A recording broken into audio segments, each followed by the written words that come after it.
Hey guys, welcome to today's video. Today is going to be a video about my Big Frog 65 race recap. I forgot the SD card, so I didn't actually film a vlog for this race, but I did get my GoPro footage, so I'm going to show you guys that now. So we're going to kick off with the very start of the race. So the Big Frog 65 starts at the Ocoee Whitewater Center. That's around Cleveland, Tennessee, and I love this area.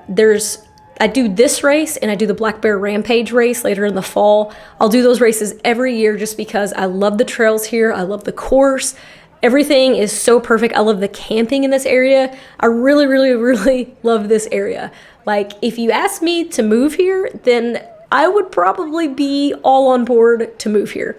Anyways, you guys may notice that my voice sounds a little bit weird, and I'm gonna tell you guys about that. Basically, the Wednesday before the race, I woke up at midnight and I was just really sick, guys. I think it's allergies. Everybody got allergies last week. The pollen counts were really high. I had drainage. But when I woke up on Thursday, my body ached really bad. I was really worried on Thursday that I was not going to be able to do this race. So I went to bed Thursday night. I was leaving Friday morning for the race, but I went to bed Thursday night. I just told myself I was going to get a good night's sleep and just assess how I feel on Friday morning and make a decision. When I woke up on Friday morning, I actually did feel better. My body didn't ache anymore, but I had some sinus pressure, so I kind of felt a little crappy, but I really wanted to do this race, so I didn't want that to stop me from doing it. So I decided to go ahead and head out. And if I could do the 65-mile race the next day, I would. If I couldn't, I was going to go ahead and ride regardless. And I knew I could probably do the single track at least. I couldn't change what route I was doing, but I could just go and ride whatever and get a DNF if I couldn't do the whole thing. So that was kind of my plan. So if you look over on the right on the footage, that's the Ocoee there. That's where they do the whitewater rafting and kayaking and stuff like that. So you actually get a ride around it for quite a bit. It's pretty cool. Like I said, really awesome place. We started in their parking lot and we're heading through the parking lot and we're going up it's like a 2-mile pavement climb before we drop down on the trail.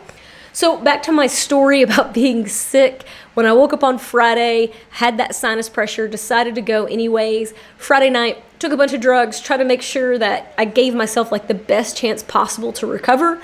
I skipped the option to pre-ride because I didn't want to be rushed because we got there kind of late. I wanted to relax that night and have some time, just to chill. When I woke up on Saturday, I actually felt pretty good. I may have been like 90%. I mean, it was a big improvement from the day before. The weather was great. I mean, it's like everything kind of lined up for me to be able to do this race. So right now we're getting onto the road.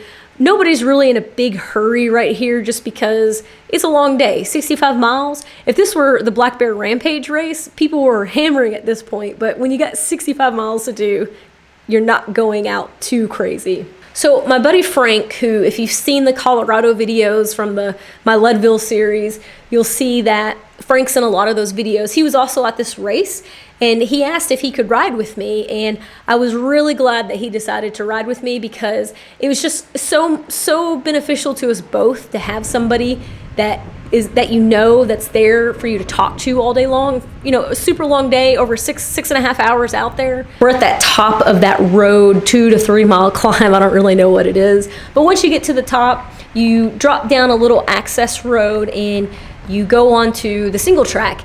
And the single track is a big reason why I keep coming back to the races here. I really love the single track in this area. It flows really well. It's a lot what I'm used to at home, but there's a couple more sustained climbs than what I have at home, and I really enjoy sustained climbs. I don't know why. That's something that I feel like I'm pretty decent at, even though we don't have any around here.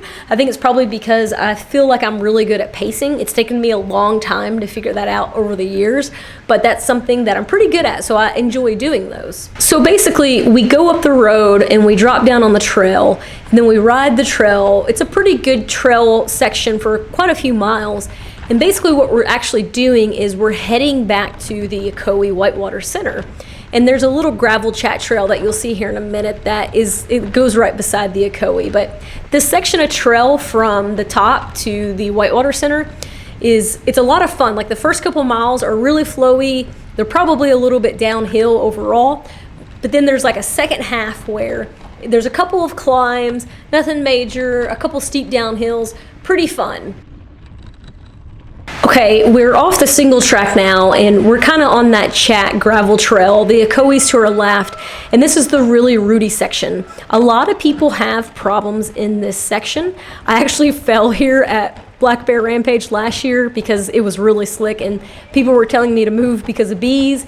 And I was this year I was like, I'm riding these routes, I'm riding my line. I can ride these routes. I do it all the time when I pre-ride, but when you get on the course with other people, things get a lot more complicated.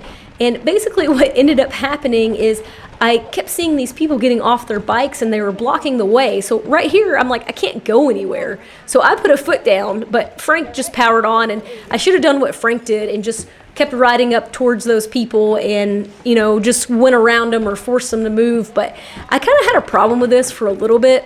There were a lot of times where people might like put a foot down on a route on the climb or something like that, and my immediate reaction was to also get off because they're getting off, so I'm not going to be able to go past them, you know, especially when you can't see an easy way around them. But really what I need to do is possibly work on balancing a little bit, because maybe if I could balance for a second or two, it might give them enough time to get out of the way and for me to continue going and not putting a foot down, because I really wanted to ride that section without having to, but I always seem to have some sort of weird issue there. I kind of stumble right here because I take a path that's not my normal path. I didn't put a foot down or anything, but I wasn't sure. I kind of got my tire in between two of the rocks, and I wasn't sure how deep that was, but I was able to kind of power on through it. And you go up this climb and then you turn left, and this is a bridge crossing the Ocoee. So we go to the other side of the Ocoee now, and there is a kind of a sustained climb right here to the left, and I really enjoy this climb. I usually try to pass as many people as possible towards the top. It gets a little bit steeper. There's some roots. People kind of have problems there, but I really enjoy this section. Now I'm having to turn my GoPro on and off to conserve the battery, so I'm just kind of picking some shots. So this is just some various different trail. They changed the course this year where we actually do the majority of the trail before we do the gravel route. Last year we did a lot of trail, gravel, and then a little bit of trail coming back. So they tried to move as much trail as possible to the front. So we actually did about 30 miles of single track, and then we did our gravel loop, and then when we came back, they literally dumped us onto the most fun single track descent that's out here. It's kind of like a reward to finish it. And I really enjoyed that route. I liked it a lot better than last year for sure. What this clip is here, this is actually part of the Thunder Rock Express descent. That's that downhill that we did at the very end. We actually did it twice this race. We did it earlier on, and then we got to do it again. So my first time down it, I actually got a PR on it. I've actually been focusing a lot on my downhill skills, and when I say that, I mostly mean not pressing on the brakes so much and letting the bike flow. And Frank was riding behind me, and Frank is a much better downhiller than me. Most people are, but he actually said something to me. He was pretty impressed. He could tell that I had been working on those downhill skills, and I had a lot of fun on this descent. But something that I definitely noticed as the day went on is that as I got more tired, I definitely just got slower on the descents, where, I mean, that's free speed. I shouldn't be losing out on that free speed, but I know as I continue to practice it more and get better and better at the descents that I will improve on that for sure overall. Not too long after that, we rode a bit more single track, but ultimately it was time for the gravel section. And the gravel section is basically kind of like this clip here. It's a lot of up and down, just back and forth, nothing too crazy. And something that I want to improve on for next year is definitely my descending in these gravel road sections. Pretty much at the bottom of every downhill on these gravel roads, there's a turn. And I just felt like I was braking way too much because I thought that I was just gonna slide out. And so I was, I probably, over the course of this whole event, I mean, I probably spent 30 miles on the gravel. I would guess that I probably lost a good couple minutes just on my poor descending skills. So definitely something to work on, that's for sure. So there's like 30 miles of gravel. I'm really not going to bore you guys with that. I mean, it's gravel roads. We come down Thunder Rock Express again, and instead of turning left at the bottom, we turn right, and that leads us to this little bike path that we're about to get on here. And I actually missed this turn last year and rode on the road, but we jump on this little bike path here, and that takes us back to the Whitewater Center. I want to talk about my time really quick. I felt pretty strong all day long. I felt like I was for sure stronger than last year. When I looked at the results, I was 1 minute faster. I had a hard time with that. I was like, that just does not seem right to me. I felt so much stronger. I think with the course changes, the overall fastest time was like 20 minutes slower than last year. So my guess is that I was probably, maybe 20, 25 minutes faster than last year, maybe even more. I can't really compare the 2 years because of the differences in the course. Big Frog 65 race, pretty happy with it. I'm sorry this isn't more of like a informative or a racy type recap, but honestly, I was more in survival mode today, and I placed 8th.